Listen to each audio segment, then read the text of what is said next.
உலகமெல்லாம் தனதாக்கி கொண்டாலும் உன் ஆன்மாவை இழந்து விடுவதால் உனக்கு என்ன பலன் என்ற அந்த ஒரு வார்த்தை அவரை வாழ்க்கையை புரட்டி போடுகின்றது. அவர் நினைச்சிருந்தா அவ்வளோ சம்பாதிச்சிருக்கலாம். இன்னைக்கு அவரை பற்றி நம்ம பேசுகிறோன்னா அந்த சம்பாத்தியம் கிடையாது, நீ சேர்த்திருக்கிற சொத்து கிடையாது, நீ பட்டிருக்க பட்டங்கள் உன்னை பெருமையாக பேசாது. நீ வாழ்கின்ற வாழ்க்கையில் என்ன செய்தாய், எப்படி வாழ்ந்தாய், பிறருக்கு என்ன நீ நன்மைகளை புரிந்தாய், நற்செய்திபடி எப்படி நீ வாழ்ந்தாய், இந்த வாழ்க்கை தான் நம்மை பேச வைக்கும்.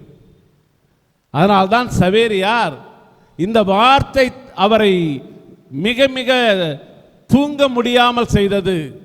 அந்த தூங்க முடியாமல் செய்த அந்த வார்த்தையை நினைத்து நினைத்து அவர் எடுத்த முடிவுதான் இயேசு சபையின் முதல் பணியாளராக இனிகோவோடு இணைத்து கொண்டார்.